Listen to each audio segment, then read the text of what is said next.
Assalamualaikum warahmatullahi wabarakatuh. Perkenalkan, saya Alia Salma Khairunisa dari SI 4802 yang akan mewakili kelompok 7 untuk mendemonstrasikan sistem manajemen rantai pasok sawit. Sistem kami bernamakan Aggregate Trace, yaitu untuk mengintegrasikan petani, pabrik, dan juga agen untuk memberikan transparansi penuh dari kebun sawit hingga CPO yang akan siap didistribusikan. Di tampilan pertama ini akan menampilkan beberapa informasi ada apa saja di Aggregate Trace. Nah, di Aggregate Trace itu sudah ada transparansi tinggi, lalu sudah ada ISPO dan juga RSPO, lalu GIS-nya sudah terintegrasi, dan juga sistem ini atau sistem Aggregate Trace ini bisa digunakan untuk multi role access. Nah, di bagian kanan itu terdapat beberapa profil. Yang pertama, profil petani. Itu untuk mengelola lahan, siklus, dan juga surat jalan. Lalu selanjutnya ada staff mail untuk penerimaan, batching, dan juga distribusi CPO. Lalu selanjutnya ada agen CPO, itu untuk transparansi dan traceability produknya, dan ada juga super admin untuk manajemen sistem secara keseluruhannya. Baik, langsung saja saya masuk ke profil petani, dan saya akan menggunakan profil petani yang pertama. Nah, setelah masuk di sini akan ada profil kepemilikan. Nah, di sini tuh terdapat identitas-identitas petani yang menjadi smallholder ataupun perusahaan. Nah, di sini ada tipe usaha yang bisa dipilih, apakah petani tersebut merupakan petani mandiri ataupun perusahaan. Saya akan memilih petani mandiri. Lalu di sini bisa memasukkan NIK KTP-nya dan juga ada nama lengkap atau perusahaannya. Karena di sini saya masuk dalam akun yang pertama petani 1, maka di sini sudah ada Bapak Budi dan juga saya akan memasukkan nomor telepon aktifnya. Bisa disimpan langsung. Oke, selanjutnya di sini di aset lahan dan poligon. Di sini terdapat GIS atau peta atau map. Nah, di sini ada kotak berwarna hijau yang pinggir-pinggirnya itu bergaris putus-putus. Nah, ini menandakan jika kawasan tersebut itu merupakan kawasan hutan lindung historis atau EUDR, European Union Deforestation Regulation. Nah, jika ada lahan yang hijau seperti ini, maka itu lahannya sudah terverifikasi. Oke. Nah, jika nanti ada lahan yang berwarna kuning, maka lahan tersebut itu masih menunggu review dari admin. Apakah nanti di reviewnya tuh akan seperti apakah lahan ini tuh sudah aman atau bentrok dengan lahan orang, seperti itu. Nah, langsung saja saya di sini memilih lahannya. Lahannya itu saya akan dari Palembang Batu Ampar ke Tulung Selapan ke Puju Agung. Saya sudah memasukkan lahannya. Nah, baru saya bisa memilih atau memasukkan registrasi aset lahannya. Lahan di sini saya akan dinamai sebagai lahan Palembang. Nah, legalitasnya juga sudah terdapat, ada legalitas SHM, HGU, SKT, dan juga GIRIK. Saya di sini akan memilih legalitas HGU dengan nomor surat HGU. Oke, nanti di sini ada juga sertifikasi keberlanjutan. Jika petani yang memasukkan lahan ini sudah memiliki sertifikasi keberlanjutan seperti ISPO atau RSPO, maka bisa dimasukkan saja. Bahkan saya akan memasukkan ISPO dan masukkan juga nomor sertifikasinya. Oke. Setelah itu bisa langsung disimpan dan daftarkan. Nah, di sini ada informasi jika lahan Palembang itu berhasil diregistrasikan dengan luas sekitar sekian hektar. Nah, di sini berubah lahan tadi yang tadinya masih ada titik-titik koordinatnya sekarang berubah menjadi warna kuning, atau ini untuk menunggu review dari adminnya. Nah, di sini juga sudah terdaftar, di daftar aset lahan terdaftar ini sudah ada lahan yang baru saja dimasukkan, yaitu FAM 6987 dengan nama lahannya itu lahan Palembang. Legalitasnya itu menggunakan HGU, dan juga sertifikasinya ISPO dan sekian lahan. Nah, YUDR statusnya itu komplain. Komplain itu berarti tidak masuk ke dalam kawasan hutan lindung historis. Seperti itu. Nah, ini status adminnya masih menunggu review. Nah, maka dari itu saya dari sini saya akan keluar dulu dan masuk ke akunnya super admin.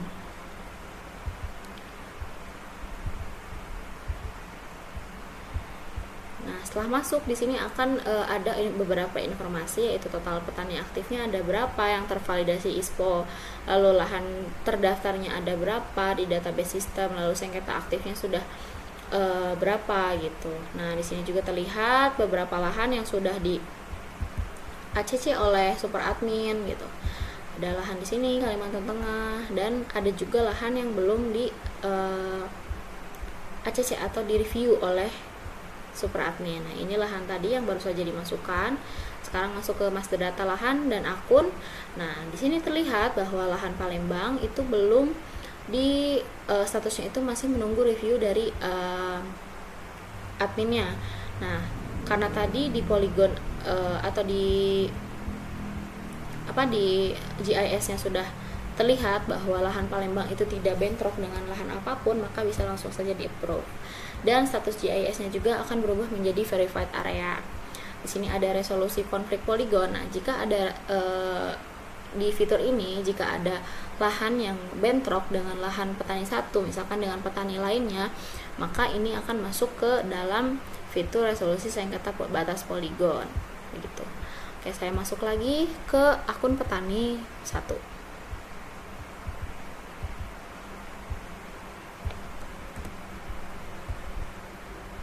Oke, sudah masuk. Nah, di sini karena sudah berubah pastinya menjadi hijau karena sudah diverifikasi oleh admin.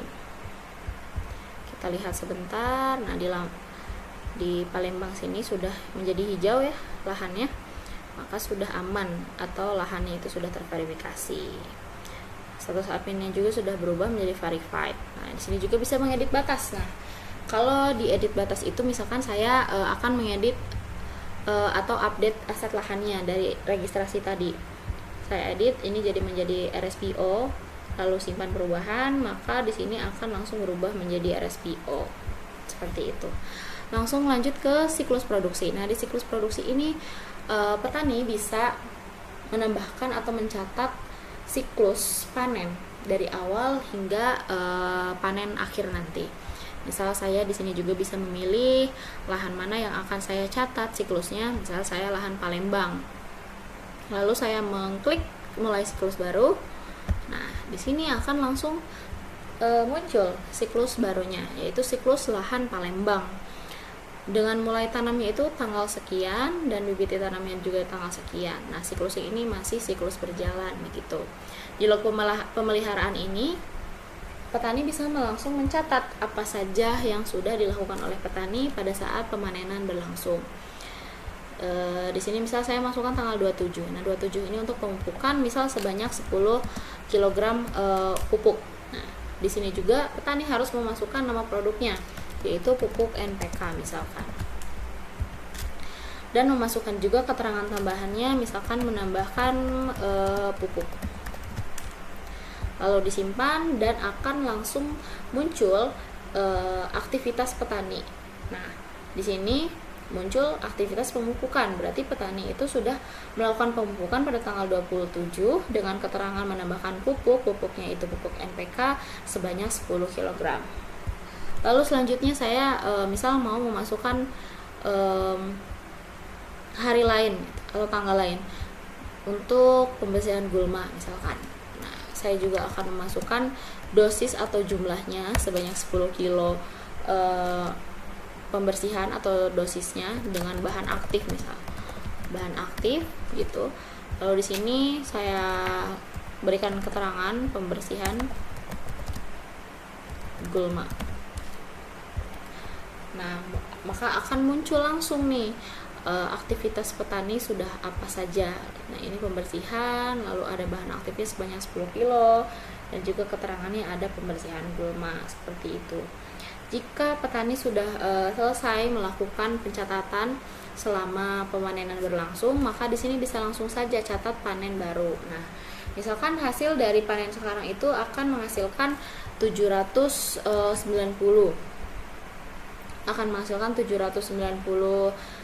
kilogram sawit misalkan. Nah, ini bisa langsung dimasukkan saja dan panen itu berhasil dicatat. Nah, siklusnya itu jika panen berhasil dicatat, maka siklusnya itu akan ditutup secara otomatis dan draft surat jalannya itu telah dibuat seperti itu. Di sini juga sudah terlihat jika sudah panen ke-1, maka dia akan muncul juga di siklus lahan tadi pencatatannya sebanyak 790 kilo dan akan mengenerate langsung draft surat jalannya. Lalu sekarang lanjut ke surat jalan. Nah, di surat jalan ini ada beberapa antrean atau untuk pengangkutan manifest untuk menghasilkan satu surat jalan. Nah, ini tuh harus melengkapi data supir terlebih dahulu. Nah, bisa dilihat di siklus-siklus sebelumnya, ini sudah statusnya itu sudah ready atau siap di scan. Nah, karena di lahan Palembang ini masih belum memasukkan apapun, data supir dan truk apapun, maka harus dilengkapi terlebih dahulu. Nah, di sini sudah terlihat juga untuk melengkapi data truk itu ada manifest area sekian, lalu estimasi muatan panennya ada 790 kilo. Nah, misalkan di sini saya akan memasukkan nama sopir truknya itu Pak Yono.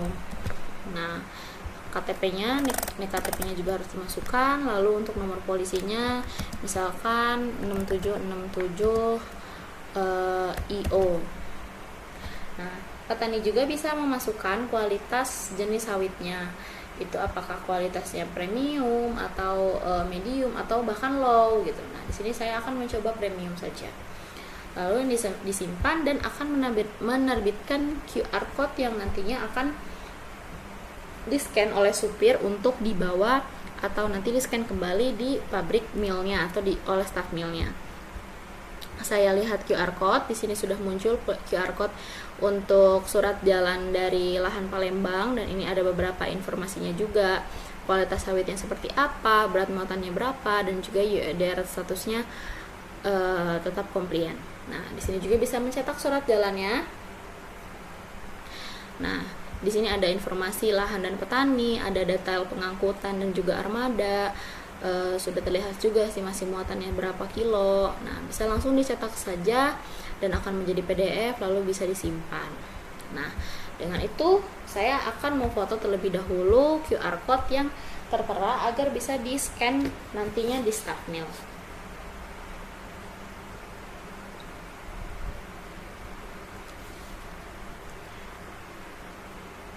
Oke, sudah saya foto, ya tinggal ditutup aja dan saya masuk ke staff mill. Di staff mill ini saya masuk menggunakan akun staff mill. Nah, di overview atau tampilan utama staff mill ini terdapat TBS atau sudah berapa kilogram yang diterima dari surat jalan yang masuk, lalu sudah ada berapa CPO yang diproduksi, lalu sudah ada batch produksi, sudah ada berapa batch produksi yang sudah dikirim atau berapanya gitu. Dan di sini ada pengeluaran juga transportasi. Bawahnya itu sama seperti yang di atas. Nah, sekarang saya akan memindai atau men-scanning terlebih dahulu QR yang tadi saya foto di akun petani. Bisa dinyalakan kameranya dan ini saya akan men-scan.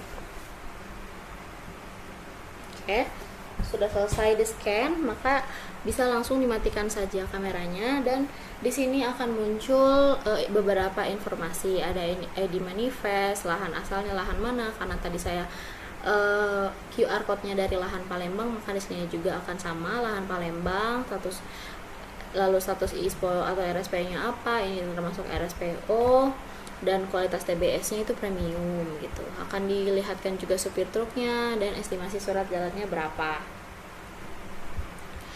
Jika di estimasi surat jalan ini 790 kilo, maka staff mill itu harus mengukur atau harus menimbang lagi apakah berat yang dibawa itu, berat sawit yang dibawa sama dengan yang tersimpan atau dikirimkan ke pabrik mill. Misalkan saya di sini neto yang aktualnya itu 780. Nah, lalu langsung saja terima dan simpan. Oke, di sini langsung ada antrean penampungan yang belum di batch, yaitu waktunya itu masih aktual ya, masih real time. Lalu ada lahannya juga, lahan Palembang, dan estimasinya itu yang dari awal 790, lalu saat ditimbang kembali ternyata aktualnya atau netonya itu 780 dan selisihnya itu maka minus 10 kilo. Nah, dari sini kita lihat terlebih dahulu ke overview pabrik. Nah, akan berubah nih TBS-nya menjadi 780 kg dari satu surat jalan saja yang lahan Palembang tadi. Lalu ada CPO dengan 187 liter dari satu batch produksi tadi, dan juga ada satu batch yang masih menunggu tangki gitu. Nah, lalu ada pengeluaran juga transportasi, ada satu pengiriman begitu. Jika sudah memasukkan data dari scanner tadi, maka akan terubah juga data-data ininya. Oke. Setelah itu bisa kita lihat di sini lanjut ke batching saja. Nah, setelah dilanjut ke batching, maka di sini akan terlihat TBS mengantrenya itu sebanyak berapa kilogram. Di sini ada 780 kg dari satu surat jalan atau manifest, dan ada output CPO-nya itu sebanyak 171,6 liter, dan di sini di bawah ada riwayat batch produksi. Di riwayat batch produksi ini yang sudah diproduksi atau sudah pembatchingan. Nah, kalau yang tadi dari lahan Palembang itu masih belum di batching, maka kita eksekusi mesin dulu nih, mulai batch baru. Nah, setelah batch baru dimulai, maka TBS mengantri dan output CPO-nya akan berubah menjadi 0.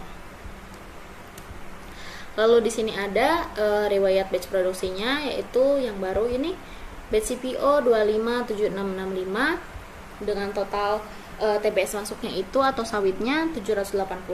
Nah, menghasilkan beberapa liter CPO yang terdiri dari satu pengangkatan dari lahan Palembang. Oke, sudah masuk. Langsung saja ke pengeluaran CPO. Nah, di pengeluaran CPO ini akan muncul juga beberapa batch produksi yang akan nantinya itu mencetak QR code. Nah, di sini sudah ada batch produksi yang dari lahan Palembang 25765 dan statusnya itu masih menunggu tangki karena masih belum dilengkapi beberapa datanya. Sekarang saya akan melengkapi beberapa datanya. Nah, ini saya lengkapi untuk data tangki distribusi CPO. Ada batch ID, lalu ada volume hasil CPO, dan ada nama pabriknya juga. Saya di sini harus melengkapi nama sopirnya itu siapa untuk membawa tangki distribusi CPO ini. Misalkan Pak Nana, dengan dituliskan juga nomor polisinya, misalkan KB 2368 PI. Di sini juga wajib memasukkan nomor tangki atau kontainernya. Misalkan saya masukkan tank CPO sesuai batchnya 25765. Nah, setelah memasukkan data tangki distribusi CPO ini bisa langsung simpan dan generate QR oleh staff mill. Nah, di sini akan muncul lagi QR baru, yaitu untuk label distribusi CPO. Nah, yang nantinya akan di scan oleh agen, oleh supir truknya akan di scanning gitu. Nah, setelah ini statusnya juga berubah menjadi ready. Lalu kita bisa mengedit data tangki. Misalkan saya akan mengubah sopir truknya menjadi Panani. Nah, gitu. Lalu menyimpan lagi dan akan ada QR code terbaru karena sudah merubah beberapa data, maka QR code-nya juga akan menjadi baru seperti itu. setelah QR code tadi difoto, QR code-nya itu akan di-scan oleh agen CPO. Nah, di agen CPO ini saya masuk dulu.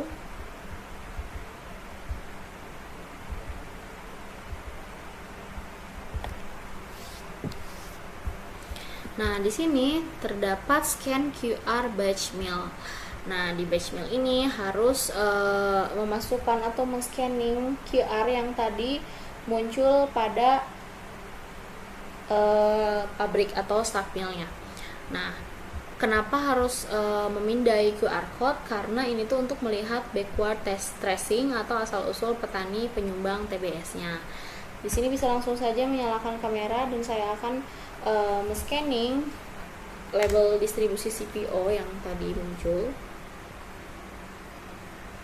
Oke, sudah terfoto dan bisa saja langsung dimatikan kameranya. Nah, setelah difoto atau di scanning akan langsung menampilkan hasil tracing originnya. Di sini ada batch-nya, batch berapa untuk lahan Palembang tadi, dengan pabrik pengolahnya itu siapa gitu kan. Dan ini juga sudah terverified RSPO atau ISPO. Nah, di sini juga akan terlihat detail logistik tangki CPO-nya, sopirnya siapa, nomor polisinya ataupun nomor tangkinya sekaligus. Nah, di bawah sini ada informasi kecil jikalau lahan Palembang tadi itu sudah aman atau sesuai, tidak masuk deforestasi, jadi lahannya aman, tidak masuk ke dalam kawasan hutan lindung begitu.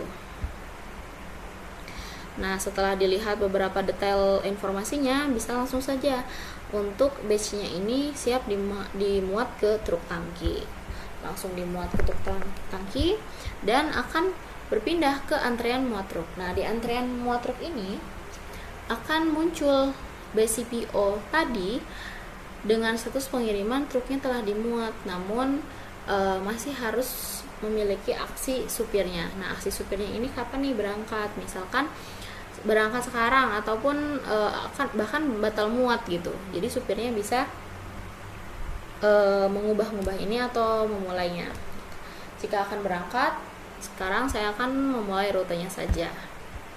Nah, dimulai rutenya itu akan menampilkan harus mengonfigurasi dulu rute pengirimannya.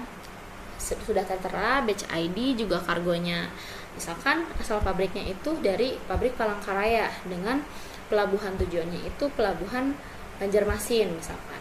Nah, di sini ada estimasinya sebanyak jarak rutenya itu 140 km dengan estimasi waktunya itu 3 jam. Jika diubah ke pabrik Bundu maka akan berubah juga kilometernya seperti itu. Sekarang langsung saja mulai perjalanan. Nah, di sini akan ada informasi jika rute pengiriman dari pabrik Bundu itu akan ke pelabuhan Banjarmasin untuk batch sekian telah dimulai secara live. Nah, di sini sudah ada animasi kecil dari pabrik Bundu itu akan dikirim ke Banjarmasin sebanyak jaraknya itu sekian dengan progresnya sekian gitu.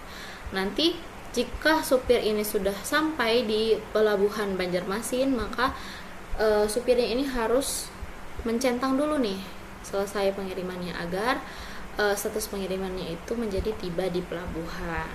Oke. Mungkin segitu saja demonstrasi untuk sistem manajemen rantai pasok sawit dari mulai petani yang meregistrasikan lahannya, lalu mencatat panennya, lalu lanjut ke stack mill untuk batching dan juga distribusi CPO sawitnya, lalu lanjut lagi ke agen CPO-nya atau distribusi ke pabrik-pabrik seperti itu. Mungkin itu saja demonstrasi dari saya. Kurang lebihnya saya minta maaf. Wassalamualaikum warahmatullahi wabarakatuh.